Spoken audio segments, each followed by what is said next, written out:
The theme music starts with a single horn, then the drums come in, and then the whole orchestra, and by the time that famous five-note phrase lands, the one every American over the age of 40 can hum without thinking, you are already there. Honolulu, the Ili Kai Hotel rooftop. A tall man with perfect hair and a jaw like a cliff face, standing against the Pacific sky, looking at the camera with the absolute certainty that justice was his personal responsibility and nobody else's. For 12 seasons on CBS, from 1968 to 1980, Hawaii Five-0 was the longest-running police drama in American television history. It ended that record only in 2003, when Law and Order finally surpassed it.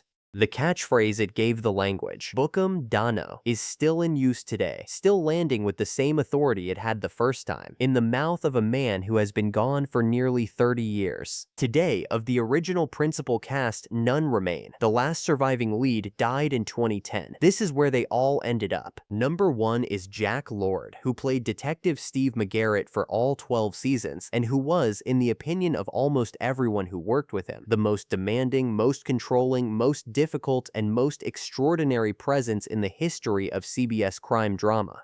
He was born John Joseph Patrick Ryan on December 30th, 1920, in Bushwick, Brooklyn, the son of an Irish-American steamship company executive. He grew up in Richmond Hill, Queens. As a teenager, he spent summers at sea on cargo ships, sketching the coastlines of Africa, the Mediterranean, and China from the decks. He was educated at the United States Merchant Marine Academy, then attended New York University on a football scholarship, where he earned a degree in fine arts. His first professional sale was in 1941, 2 linoleum cuts sold to the Metropolitan Museum of Art entitled Vermont and Fishing Shacks, Block Island. He was 20 years old, a working artist before he was ever an actor. He came to acting through theater and then television, working steadily through the 1950s before appearing in Dr. No in 1962, the first James Bond film, as Felix Leiter, the CIA operative who assists 007. He was the first actor to play that role on film, a fact that occasionally surprises people who associate him entirely with Hawaii. When Hawaii Five-0 was offered to him in 1967, Lord took the role with a conviction that was total and immediate.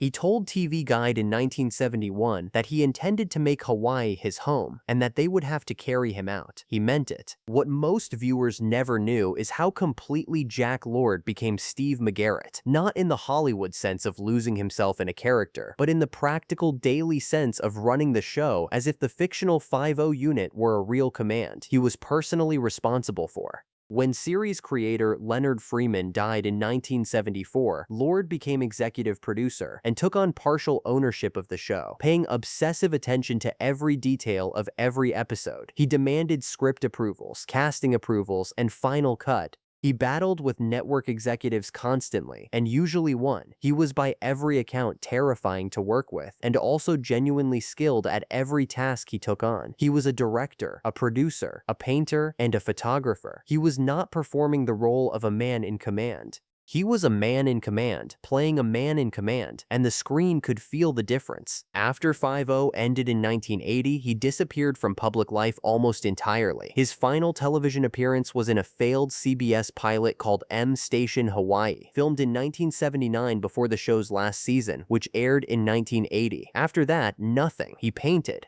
He pursued his philanthropic interests in Hawaii. He and his wife Marie, whom he had married in 1952, lived quietly in their Honolulu home in the Kahala neighborhood. They had no children. He had a son from his first marriage who had died of hepatitis at age 12 in 1955, a loss he never spoke about publicly. The man who projected absolute authority on camera had kept absolute silence about his deepest grief for 40 years. In 1991, Jack Lord was diagnosed with Alzheimer's disease. Some people who had worked on the final season of the show said they had noticed something changing in him as early as 1979, a hesitation, a forgetting, something not quite right behind the certainty.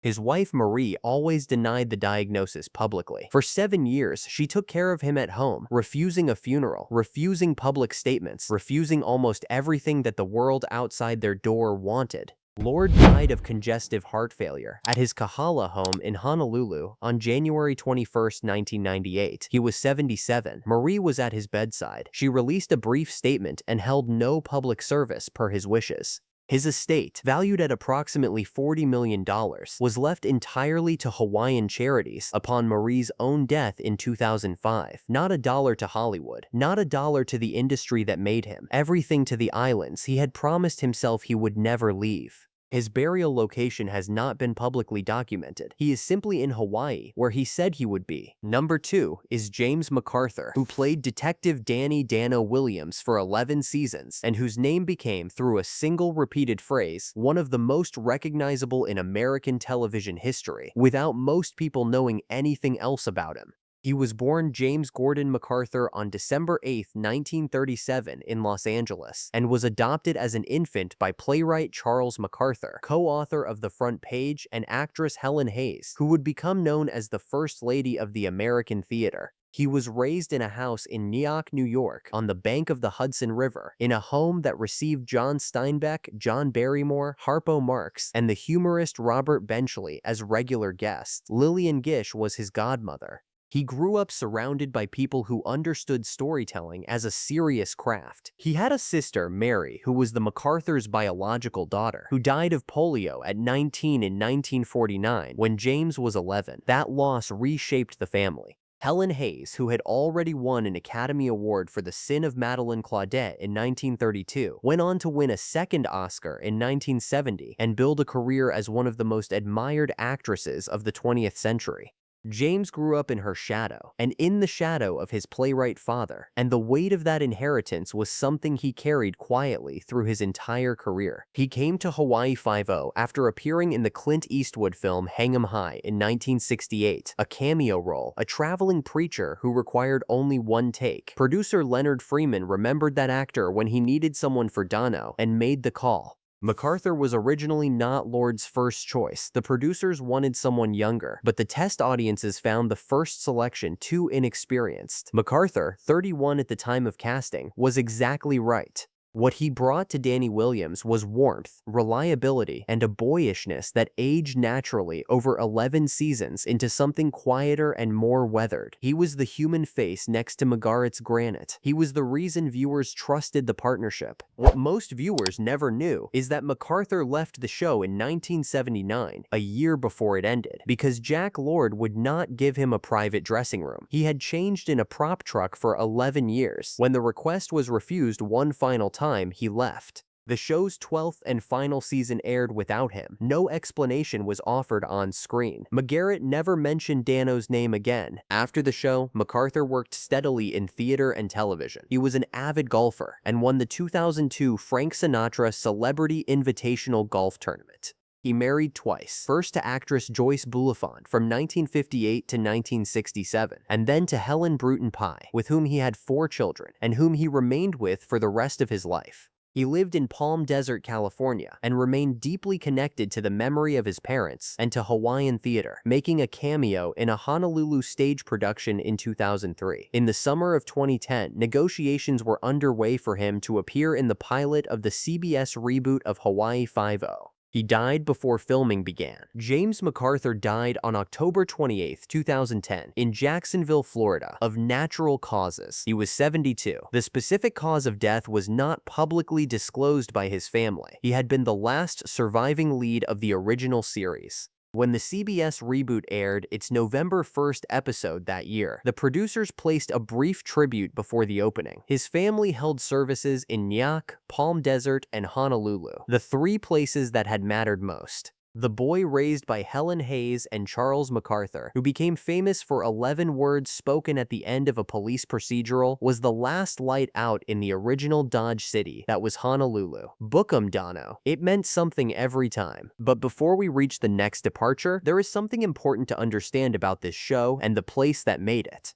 Hawaii Five-0 was filmed almost entirely on location in Hawaii. The real streets of Honolulu, the real coastlines, the real architecture of a state that had only joined the Union in 1959, 9 years before the show premiered. The cast and crew lived there. Several of them stayed there. The show was not just a crime drama set in a beautiful location. It was, for many of the people who made it, a genuine life. Jack Lord is buried there. Several of the supporting cast members lived and died there. The islands were not a backdrop. They were home. If these stories mean something to you, please subscribe. Every detail in this script was researched and verified. Your subscription is what makes the next one possible. Number 3 is Kam Fong, born Kam Fong Chun on May 27, 1918, in Honolulu, Hawaii, who played Detective Chin Ho Kelly for the show's first 10 seasons, and who brought to that role something none of the other cast members could bring: the lived experience of actual law enforcement in the city where the show was filmed. He had been a real police officer with the Honolulu Police Department for 16 years before he was ever an actor. He knew what a detective's daily work actually looked like, and that knowledge is in every scene he appeared in. The character felt credible because the man playing it was credible. His personal history carried a grief that most viewers never knew anything about. On June 5, 1944, two B-29 bombers collided in the air over Honolulu. The wreckage fell on Kam Fong's neighborhood.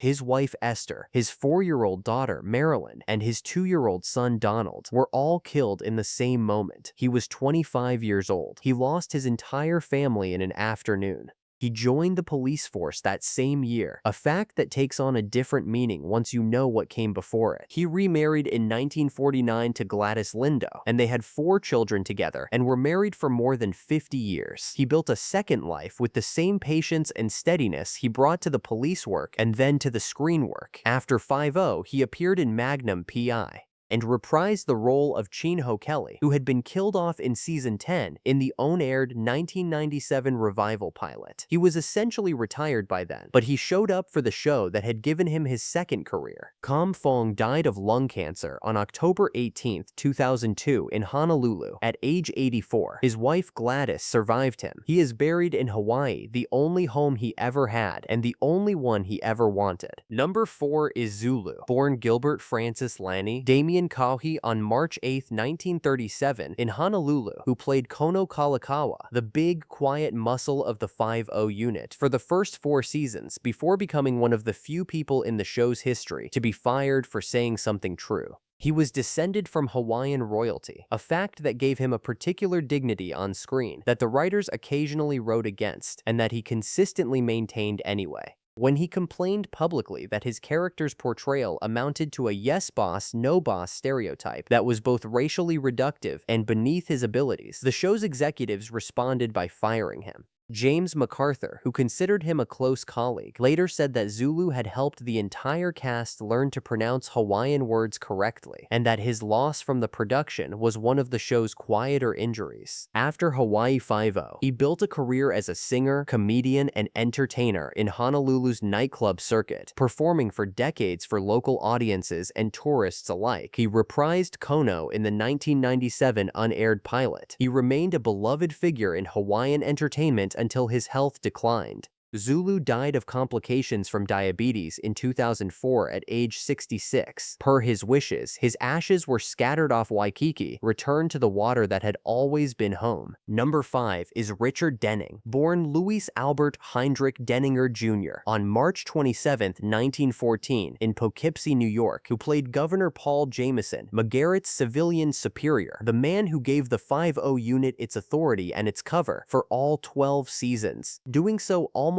entirely from his home in Maui, where he had been semi-retired for years before the show began. He appeared in the show through recorded inserts and limited location days, a practical arrangement that suited both the actor and the production perfectly. He had been a leading man at Universal in the 1940s and a horror film regular in the 1950s, Creature from the Black Lagoon, Day the World Ended, and had played Lucille Ball's husband on the radio version of I Love Lucy's predecessor, My Favorite Husband, a role that made him famous in a medium that nobody now remembers. He married horror film actress Evelyn Ankers in 1942, and they had a daughter, Diana. Evelyn died of cancer in 1985 after 43 years of marriage. He married Patricia Leffingwell after Evelyn's death and spent his final years in Southern California.